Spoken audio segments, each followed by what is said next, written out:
whoever just joined, welcome. My name is Federica. I'm part of the DocCity team, and we're about to start with HMKW presentation. And now I leave the floor to the Professor Dr. Jan Janning-Graf, who will be starting with the presentation. We try to keep this presentation as interactive as we can. We will be talking about the power of visual communication today, and please use the Q&A to write all of the questions that you might have. Professor, I leave you the floor. Yeah, good evening, everyone. So at least it's evening in Berlin. I don't know what time of day is at your place, but so good evening anyway. So yeah, I'm, as already mentioned, I'm a professor at this university, and I'm actually, yeah, of course, I'm teaching visual communication design there. And yeah, so today I'm going to give a kind of a lecture, and which emphasizes the importance of combining images and text. And so it's kind of an introductory lecture to our, also kind of to our mindset towards visual communication. So yeah, and you see here on the screen, on my slide here, it's called working with the main forces, and that's what we will actually do. But I first will give you a short introduction. So when people think, and also a lot of people who apply to this study, a lot of those people think that visual communication is about like visual stuff. So and here's the most famous example of what visual communication is means to a lot of people, like communicating without words. And I want to stress today that this is not at all the truth. On the contrary, we are working with combinations of text and images. And you see here this famous sign, which has been established in the 70s, or let's say it has been standardized in the 70s. And you all know what it stands for. But if we take a minute to think about it, it is not at all natural or intuitive what this means. And indeed, when we look from the perspective of semiotics, which is the theory of signs, we would say something like, so we're only looking at the man for a moment. Same applies to the woman. So we first have a silhouette of a man, then this stands for a man, and this again stands for something that refers to a man, and only then this refers to the concept of a restroom. And then, because this sign is placed somewhere, this means, okay, this is meaning we have a restroom somewhere. So you see, the sign is not at all like self-explanatory. We can say images alone are quite like helpless in communicating things. Also, what this sign implies is some kind of ideological value. You all know that this let's say duality of genders is a contested practice, and of course in visual communication we want to work on that too. So I just want to briefly show you what we are doing. We at our university and with our signage system, we were thinking, let's tell the truth about this sign. What is the division that is happening here between man and woman? And indeed, it's about different ways of going to the restroom or doing the thing you do at the restroom. And we all can agree that this is kind of harsh to talk about what people do in the restroom. So we decided to make it like, yeah, the same old sign, but we put it in quotes. So you see how it's just an example of how visual communication also tries to evolve the language we are confronted with. But anyway, I wanted to talk about text and images, and I want to further stress how desperate often images alone are. You all know this here, right? These from IKEA, these assembly manuals, and because of course the IKEA is an international brand, they want to convey their assembly instructions.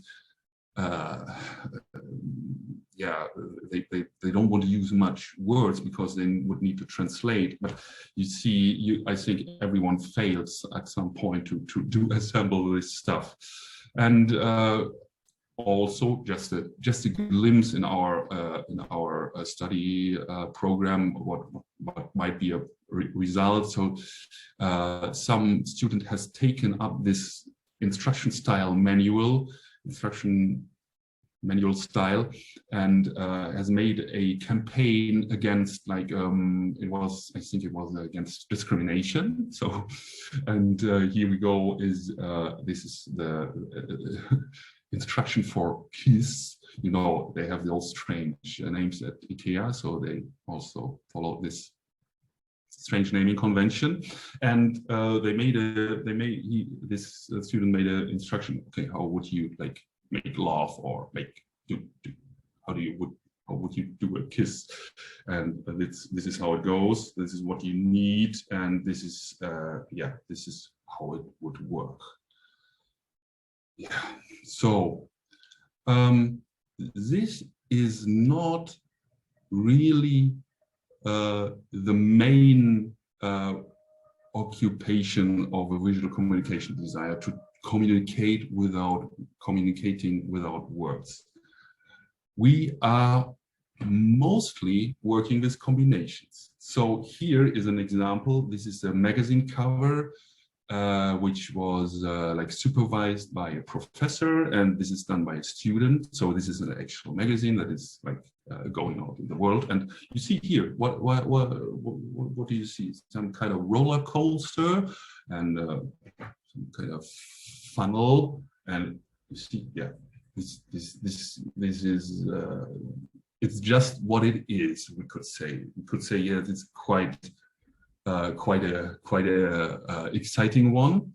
And now when we combine this with text, this is getting interesting. So we're going to first check what is the text, and this is German, so it means Abenteuerarbeit, which means approximately adventurous work. And now this totally makes sense, or you have to make sense of it as a viewer of this. And this is the exciting and interesting practice we are doing as graphic designers, as visual communicators. We are trying to steer a viewer, mostly with words, into interpreting an image in a special way. And of course, this is now when we know the meaning of the words, like adventurous work, we can think, okay, wow, okay, sometimes work is just hell, and it's going fast, but it has its ups and downs and so on and so forth. So let me give you another example, which is maybe you are aware of this. It has been a campaign, and I don't know if it's at least the campaign that has been rolled out in Germany. And you see here again, I kind of erased here the text block, and again we don't get much. We get a I don't know, hipster like lady with some, I don't know, taco sandwich or whatever, and maybe there's an interesting reflection, but yeah. So it's just some kind of lifestyle image we have. And if we combine this now, of course, the agency did combine this with the text, and it goes like this. So grow up is the first thing you would maybe read, or you might see the star of Mercedes, and we say, okay, it's coming from this brand. But it's very interesting what happens when we combine this, because it creates a strange tension. It's not at all clear. The message is not very clear, but it's an interesting tension. Is Mercedes insulting us, or is it saying, well, this target group that is depicted here that could identify with this is kind of should be growing up towards owning this car? So I would say it's a kind of very it's a good example of how you would combine text and image. And now, as I have said this, we're gonna do that together. We're gonna just experiment for some time and see what we get. So I'm gonna switch now to an online whiteboard, and it's where is it? It's here, and I'm gonna put the link to this in the chat, so you will be able to access this board. I hope everyone can do that. So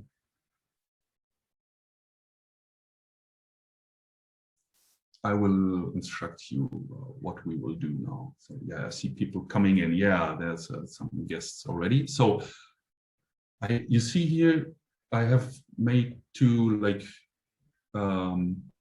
vertical lines here, and we're gonna first collect images and text separately. So I want you now to choose, because I can't see you, I can't like say, please, you do that, you do that. I want you to choose. You say, okay, I want to look for images, and when I say look for images, today I'm a cool teacher. I say, let's Google stuff. So or if you have something on your hard drive, that's fantastic. So we're gonna look for images, and then you just drop them here on this Miro board. So this is really straightforward. I will gonna show you like I think I have an image here. Do I have an image here? Yes. So you would simply drop the image there, and then it will upload. Yeah, and someone is moving around this house there. That's fine. Do that. Whilst I'm uploading another image, it's just a random image. Don't worry. So the experiment goes as follows. So you decide, I want to look for images and or text. And if you, yeah, I have to explain. You see here a home, and you see the text "Home Sweet Home," right, on the right side. So the topic today is home. It's a fairly simple topic. I think everyone can connect to this, so that's why I chose this topic. So now, I'm sorry, this upload takes so long, so I'm kind of blocked here. Yeah, here's the image. I'm gonna delete it right away because we don't need this. Yeah, so everyone please decide. I want to look for images, and the guys who decide I want to look for text, you would just think of a word maybe a very small phrase, not a sentence, something like home sweet home, that is connected to the idea of home. And then if you have found it, I would say, I'm going to zoom in here. I would say this image of a home if we would put it on a continuum between bad and good, I would say, yeah, that's a nice home. I mean, it's absolutely not my style. It looks quite American, but I would say yes, it's a good home. Okay, it's not super good, but it's a good home. So I would place it here, and that's the first thing I ask you to do. So yeah, let's go. And if you want to put text, yeah, you just take the text tool here. It's the T here. You click on it, and then you say, yeah, perfect. Home is where the heart is. That's absolutely perfect. And I guess, yeah, it's a nice quote. So it's rather good. Yeah, let's just take some time. Let's take some time to do this small exercise. If you have trouble doing this, like putting stuff on this Miro board, or if you can't access this, you can also send me a file through the chat. So if you have a cool home image, then yes, then just put it in the chat. I will show you. The chat has this file option, so you can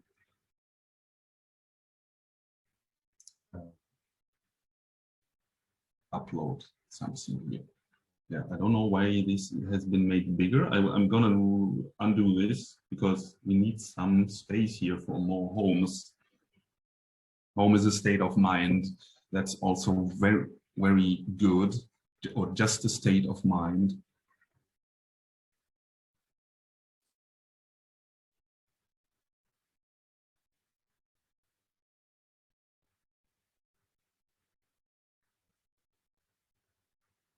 Yeah, so Yaisa, I would say then you just write me your text piece, or you send me the image via the chat, and I will put it on the board for you.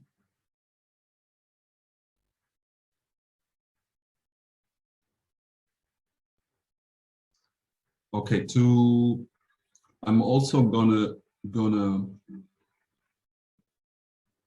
put some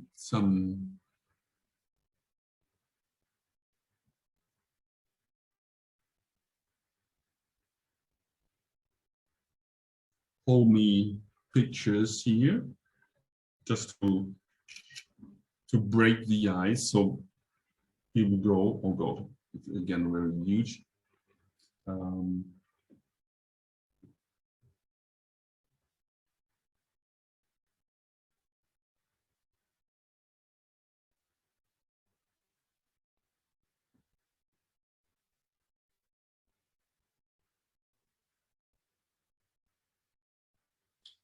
Yeah, the first image is coming in.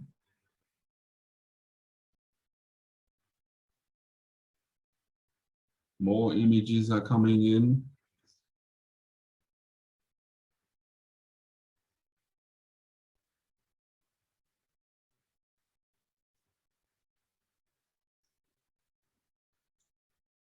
Yes. Oh, sorry. I will move it.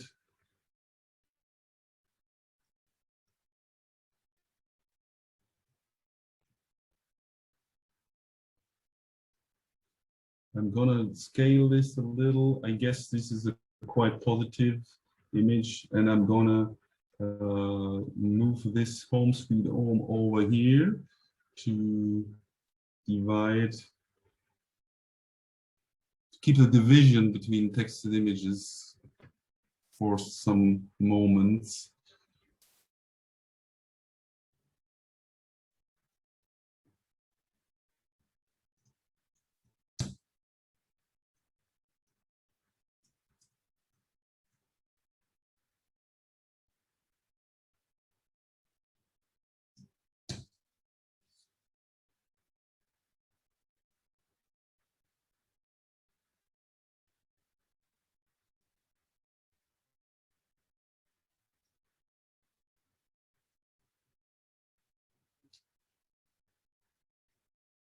It's a fairly positive image. Oh no, okay. The guest is deciding differently. That's okay.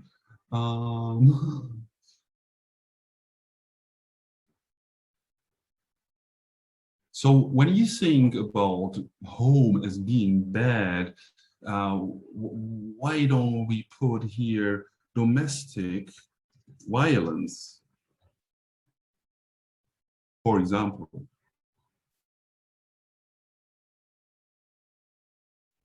This is happening at home too, right? So that's what I mean. This would be like a negative association with home. Yeah.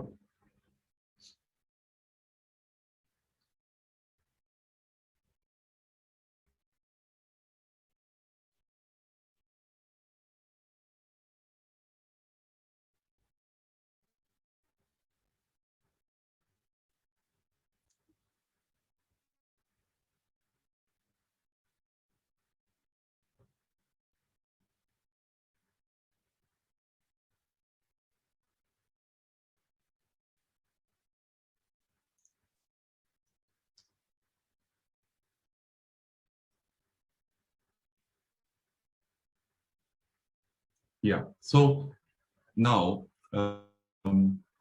homelessness also very good.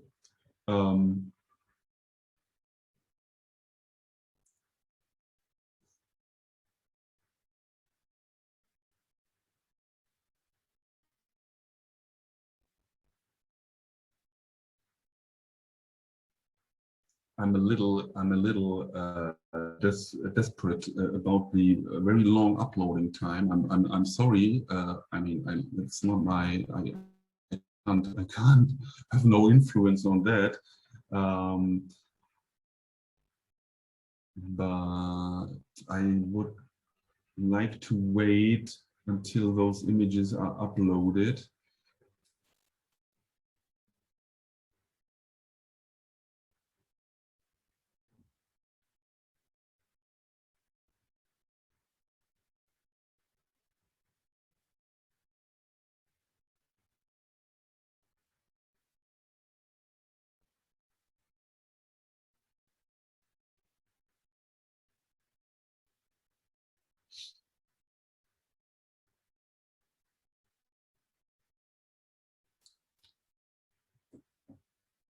So while this uploading takes place, I'm going to just give you some background noise, some background information.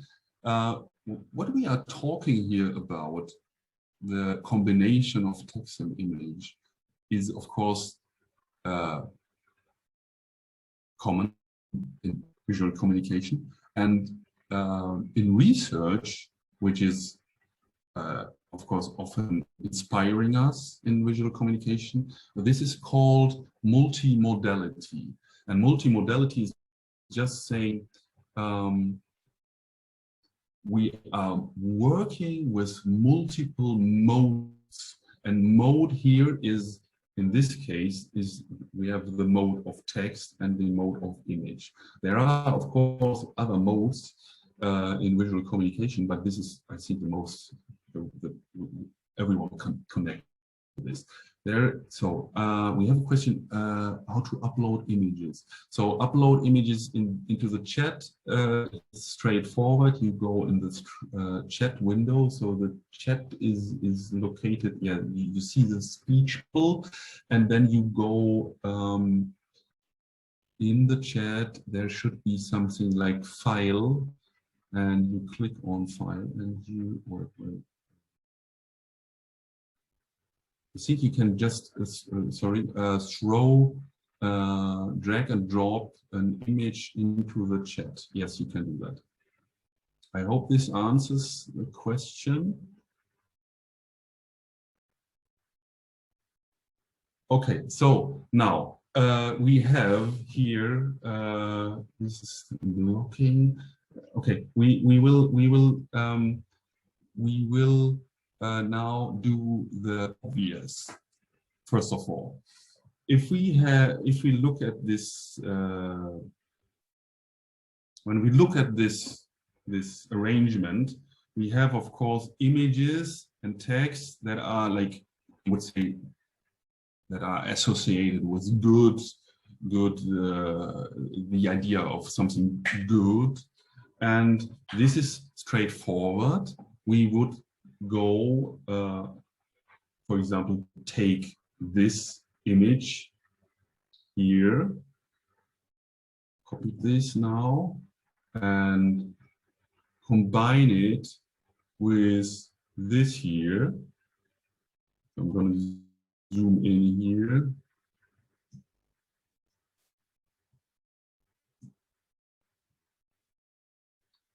I'm gonna do some simple graphic design moves just to make it like poster-like or something. So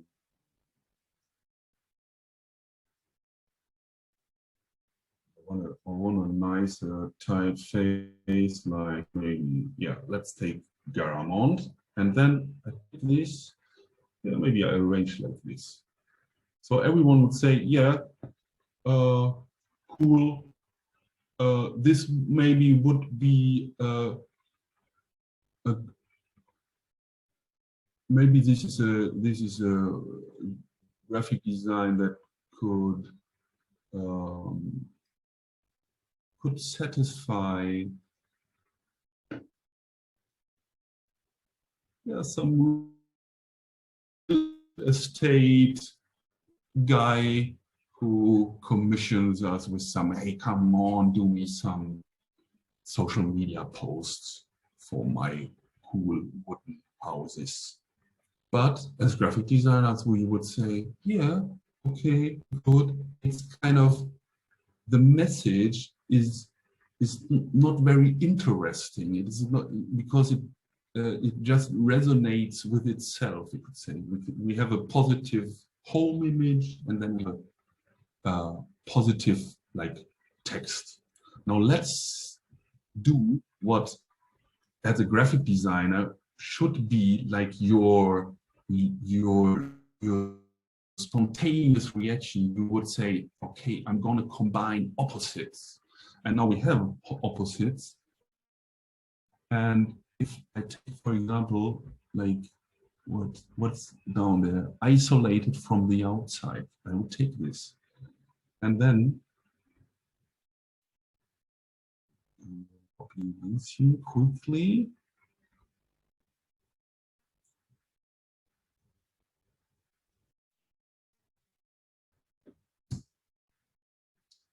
And now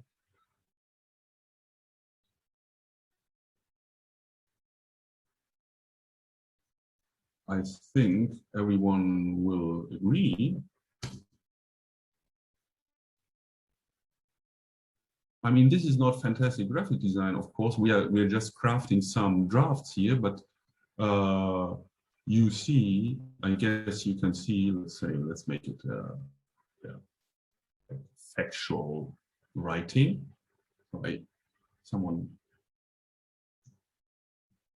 So I think now we have a nice tension between this positive image and then this isolated from the outside. This could be even like yeah, it could even be a political campaign or something. So you see how with just a very simple coordinate system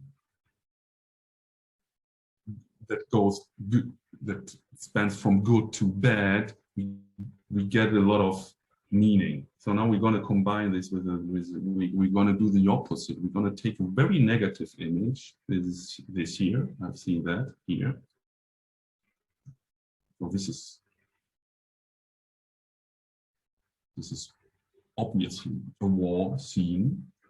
And now I'm going to do this, which is, of course, almost cynical.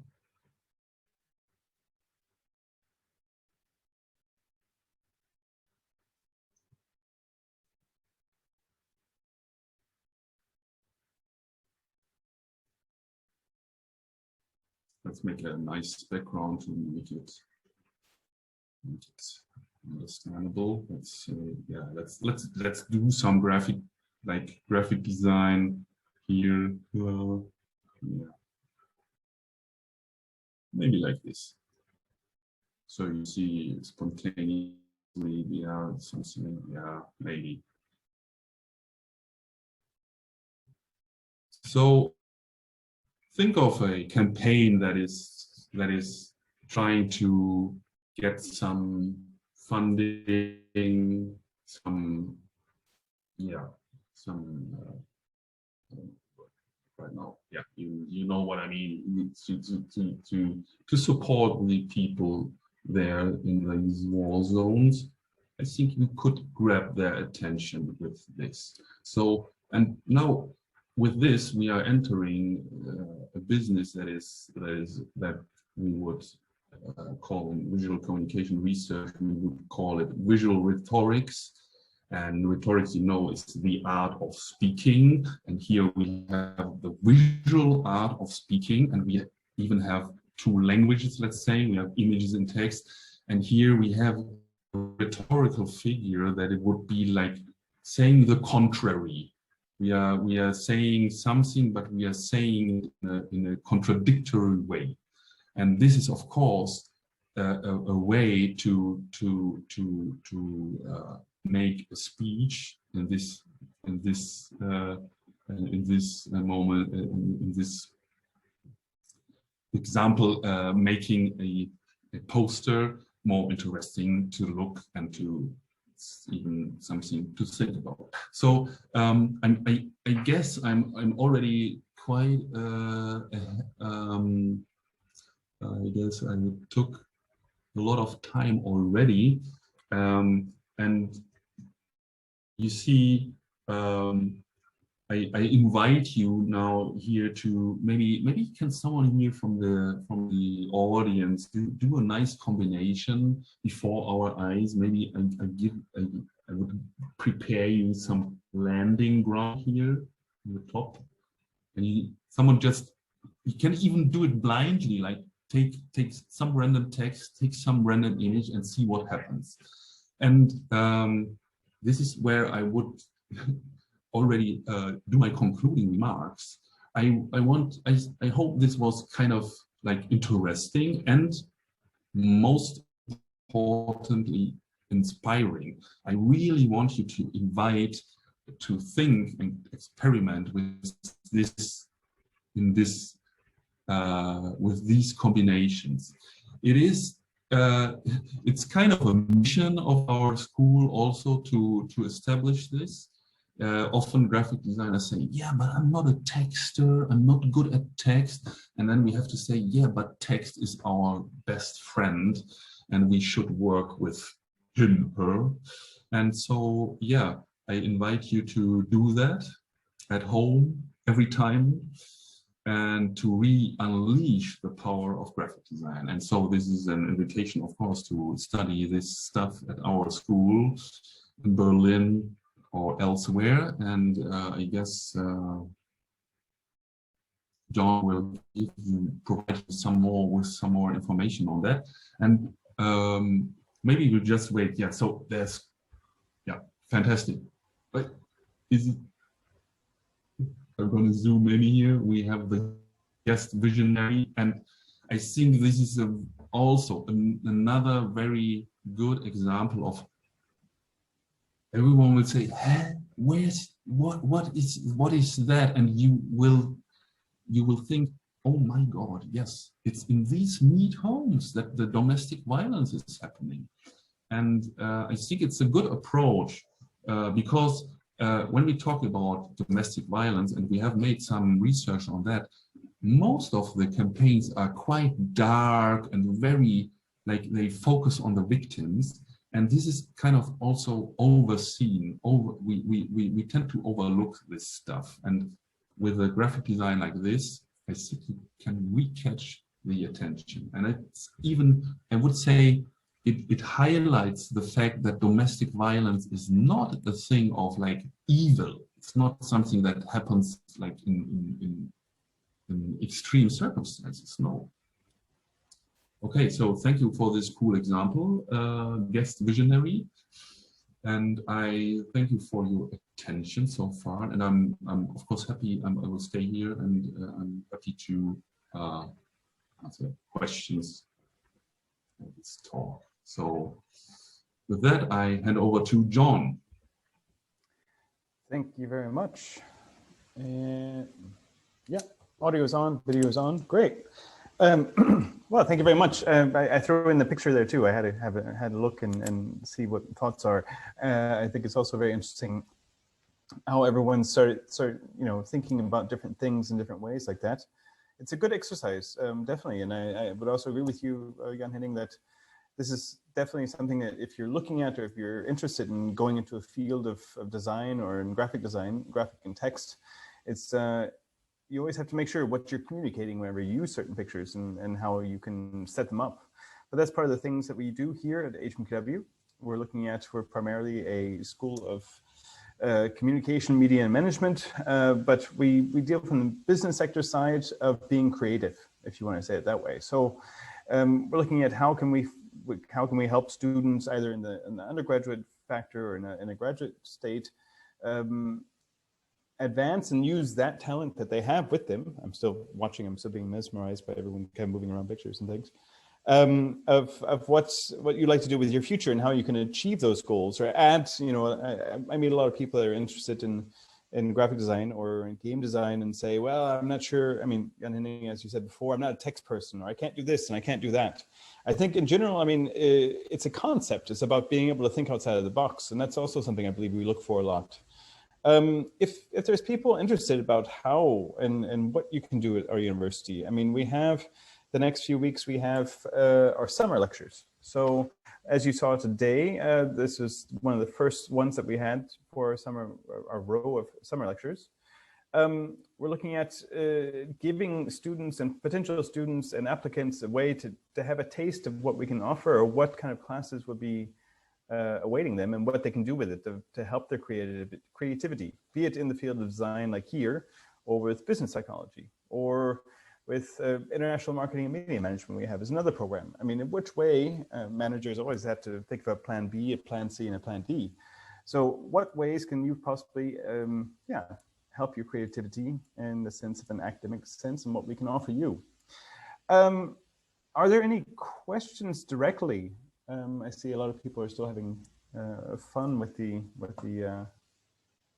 slides here. If I go over as well. Jan-Henning, could you push it also down a bit to the, exactly. I think on the side there, we have someone taking the picture of a very, very modest house.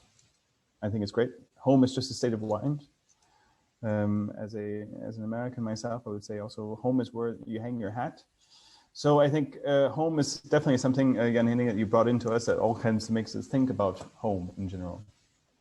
Like I said, are there questions? Or Federica, did you get some questions out of the chat? We actually just received one. So there is, Emily was asking, when is the deadline to apply for the winter semester? The deadline to apply, our application process itself has a revolving application phase, so you can apply at any time. Depending on where you're coming from though, I'd say if you're within Europe, you should be looking at no later than July, because the application process, by the time you start your application, which means you just have to go on our website and say, fill out the form, your name, email address, upload maybe a CV, your transcripts, if you like. Basically, we can process your application between 2 and 4 weeks. If it's a design consultation, for instance, then Jan Henning will be here with us, more than likely to do your interview. Our process is also not too, we don't want to make things really difficult for the applicants, because we know we have applicants coming from all over the world now. But basically, we do an interview to make sure that the program you're looking for and what you're expecting to get from the program that we would be offering you is also suitable to what we're actually offering you. A lot of students get carried away and going, oh, I'm going to go to this country, and there's so many different questions I have and so many different things I can do, that sometimes they forget also to make sure that the program they're looking for is actually fulfilling that what they're wanting to do. So no deadline for our applications, but we definitely offer assistance. And like I said, now also with our summer lecture, row of summer lectures, we'd invite you to come and take place. Jan Henning, I think you're also doing a couple more this summer. Yes, so I will be doing, in English, I will be doing a creative coding workshop. So, I mean, you know, my background is basically mostly interface design, so that's why I will do that. And it's going to be also very like workshop style. So you're going to be coding.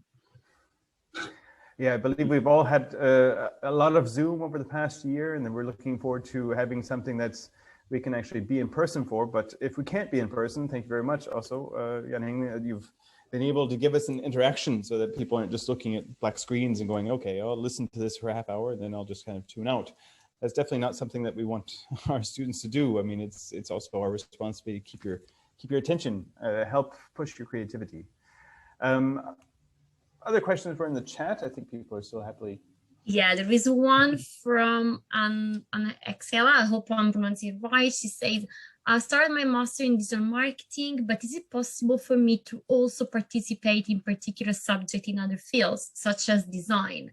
So how they can combine their master? They can pick some other subject they are particularly interested in, for example?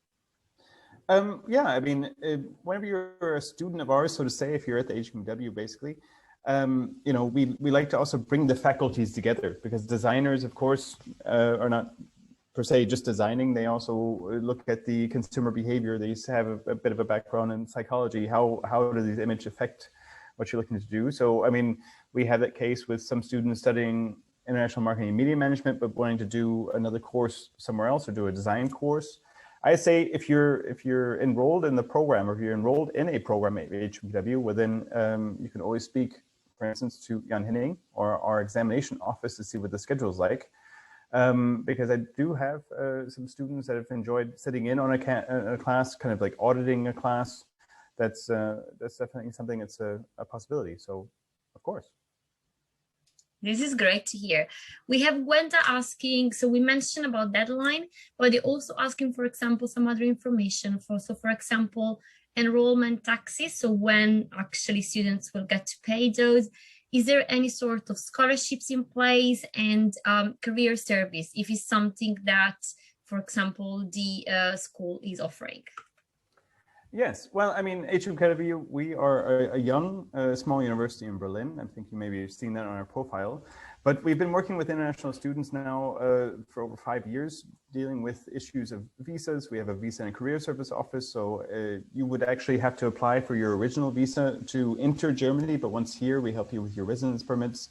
The career service office subsides. If you're looking for work while you're here, we're happy to help you there as well. I'm sorry, I think there was a couple of questions in there, Federica.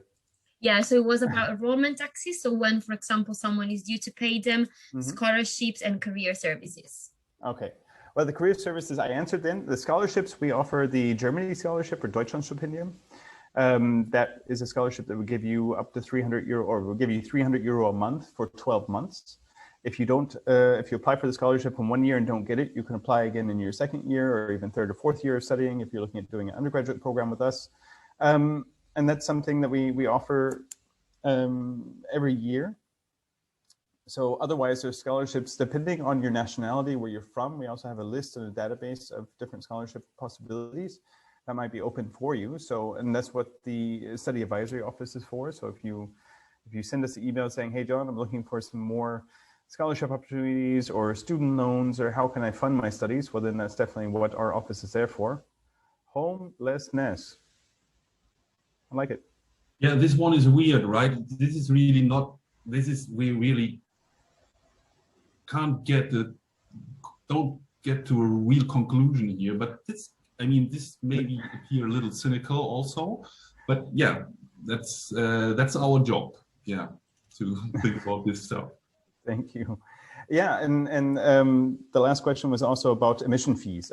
We do have an emission fee for international students that are non-EU. This is also for the reason I was saying before, due to visa assistance and things like that while you're abroad.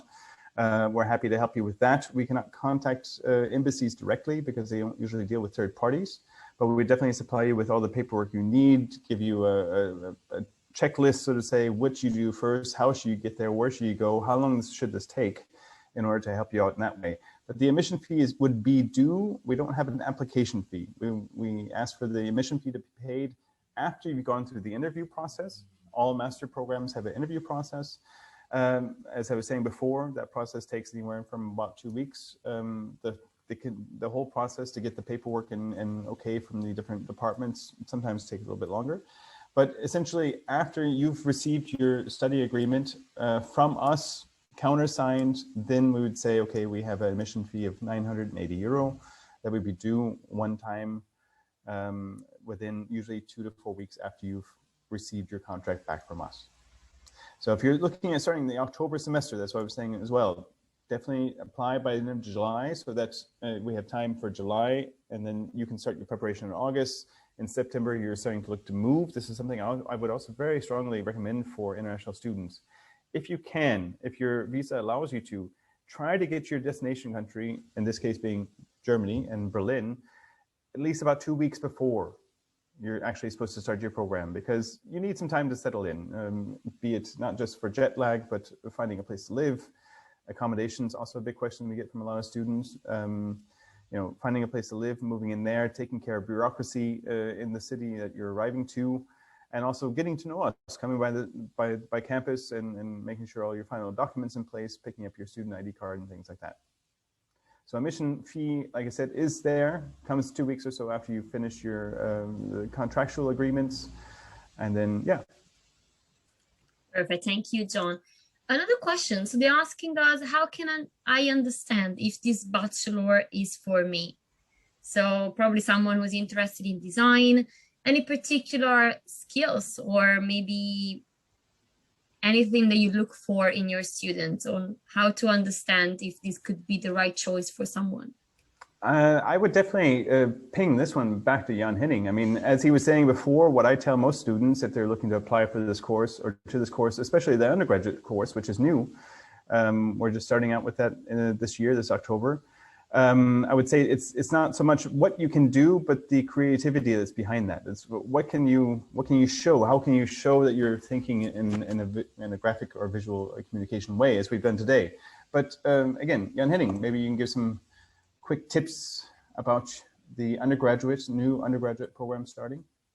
Yeah, so this is so usually you would expect, yeah, I need some kind of skills in drawing and painting and so on, and I can tell you, no, relax, we don't need the perfect or a good drawing skills or painting skills. On the contrary, I advise you to train yourself in stuff like this. What I have shown you, to really craft messages. That's our job. So we will mostly work with stuff like images, drawings, etc.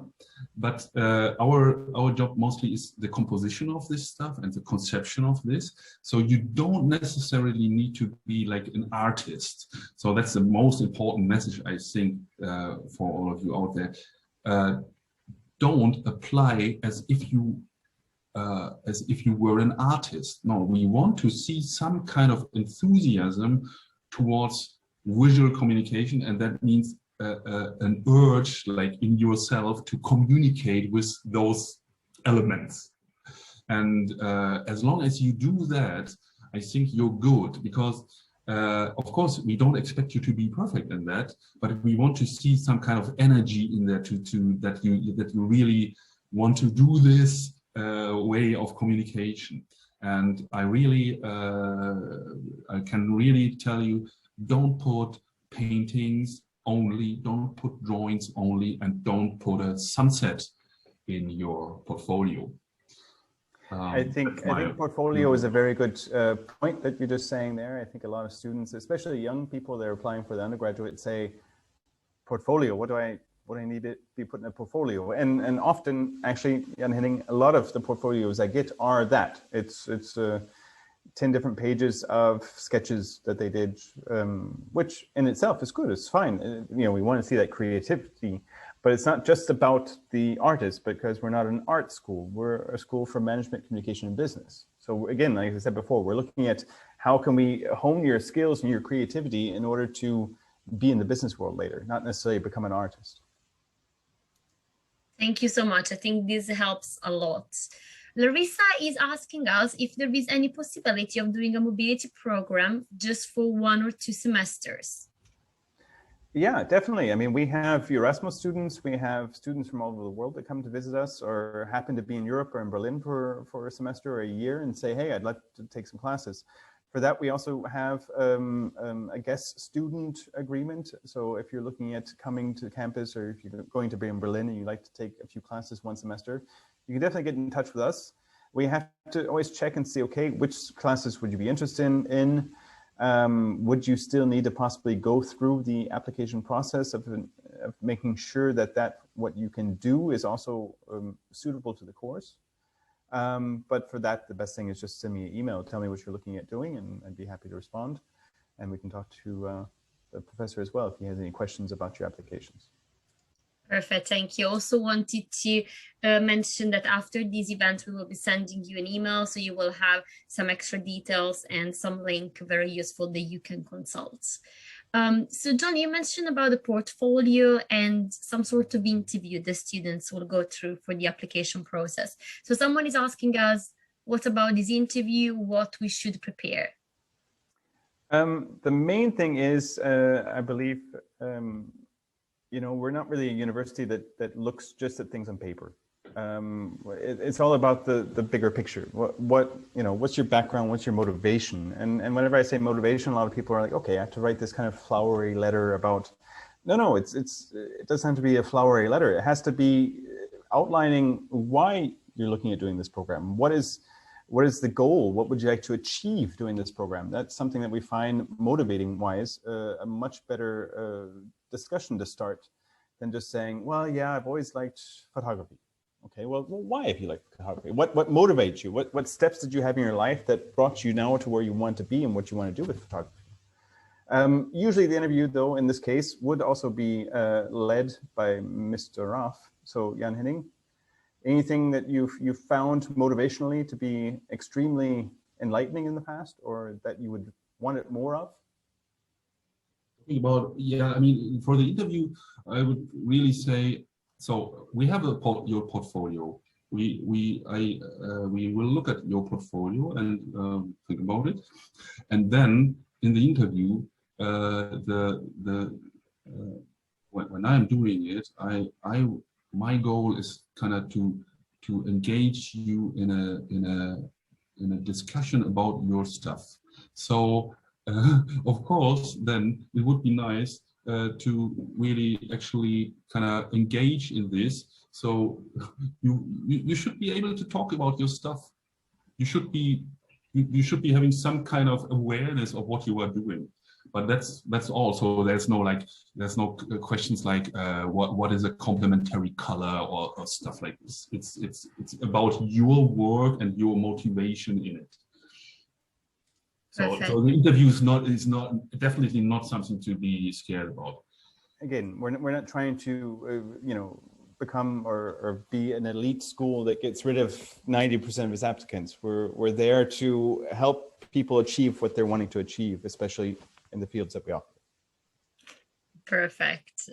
Emily is asking us, so if I get accepted, is it possible to decide between the 3 locations? So you have campus in Frankfurt, Cologne, or Berlin.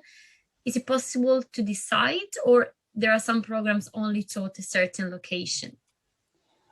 That is, there are some programs that only start in certain locations. I mean, at the moment, we are looking at starting in Berlin, first of all, with our undergraduate program, graphic design and visual communication. But generally speaking, other campuses also start offering that program within a certain amount of time. If you're able to, and if the program is being offered everywhere, so to say, I mean, because we have 13 different programs that we offer at HMKW, we'd always have to kind of depend and see, is there availability there? I would speak with my colleagues in Frankfurt or in Cologne and let you know about that.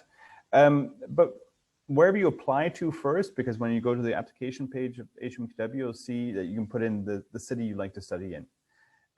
If the option doesn't turn up, if you try to pick Cologne, graphic design and visual communication in English, you won't really have the option to actually pick that, because that means it's not there. Generally speaking, though, we have, as I said before, with the guest students and Erasmus courses, I mean, even within, generally speaking, within the campuses, you can also take a semester in Cologne or take a semester in Frankfurt, as long as you can also speak the language. Now, one thing also may be important for international students, because I would say most of the students here are international students.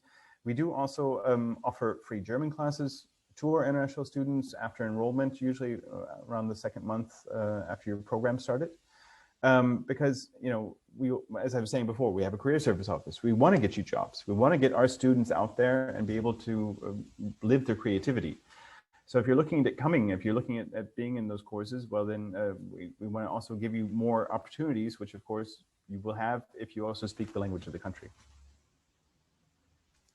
Perfect. Talking about applications, they're asking us, Ben is asking us, how can I apply to the program? So can the application be done entirely online? What are the different steps?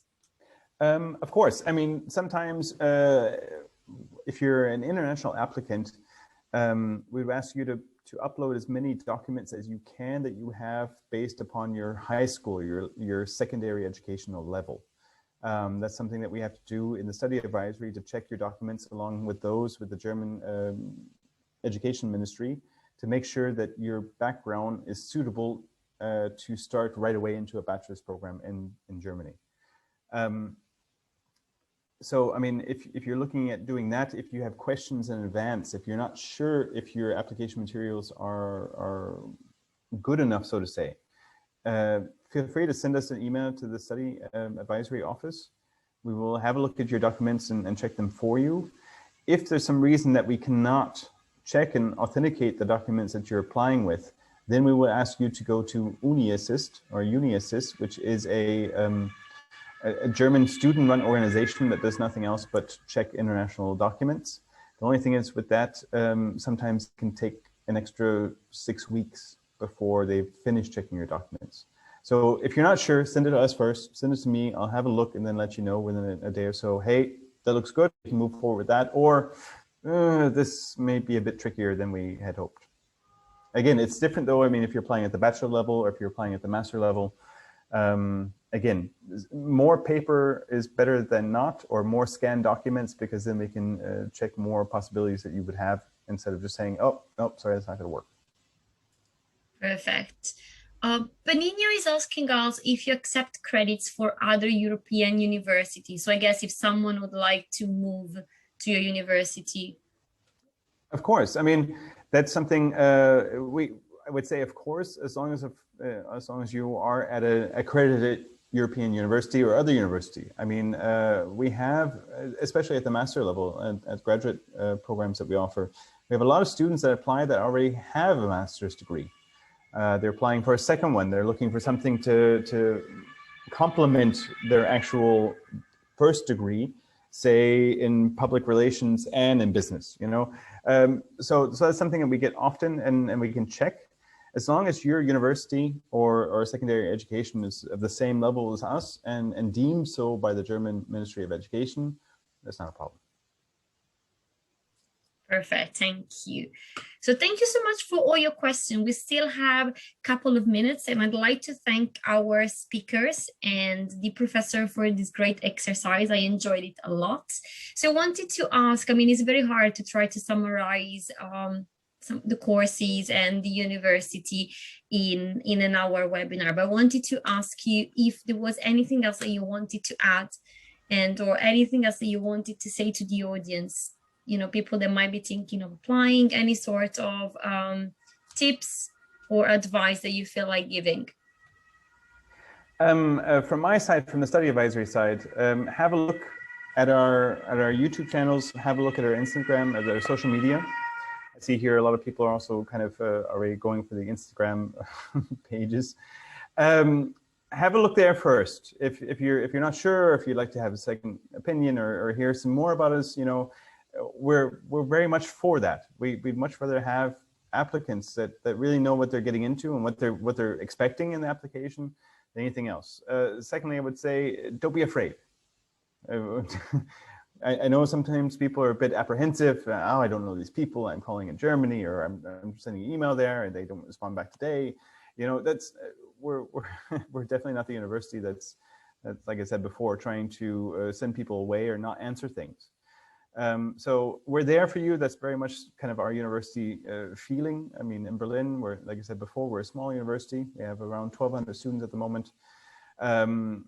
And in the past 5 years, about 30% of that, 35% almost, has become international students. So we're learning every day with you, with our students, and we're looking forward to helping them as we can. Jan Henning, you started the hour, so to say. Would you like to give some closing remarks from the academic side of things? Yeah, maybe because you might be asking yourself, why should I apply to this school? They have this black and white logo, and they are not even a design school. What that? And I can tell you that me as a designer, I feel very comfortable in this school because I'm not surrounded only by designers, but I'm also surrounded by psychologists, journalists, and event managers, and etc. etc. So it's a nice, like let's say how would I say ecosystem, let's say, and where we learn from those other disciplines, like maybe just by meeting them in the gangway in the hall, but this also means our approach to design maybe is a little more systematic than in a purely design school, and I think this makes it a little more like yeah, you will be having a little more overview over the field. You will be a little more yeah, let's say I'm missing the words there. The sovereign, I think that's a good word. So yeah, that's our invitation for you to come and be become a systematic conceptual designer. Thank you. I really like to thank the Professor John for staying with us, and all of you for stay connected and to take part in this exercise, which again, I must say, it was very interesting, and for all of your questions.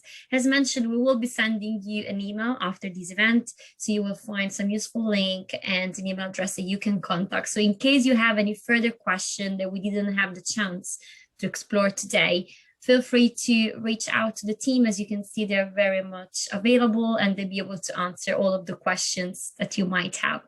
So again, I really like to thank our speakers and all of you for staying connected, and we look forward to seeing you soon at the next live webinar. Thank you so much. Thanks for your contributions. Very nice. Yeah, great work. Thank you. Results. Thank you. Bye. Goodbye.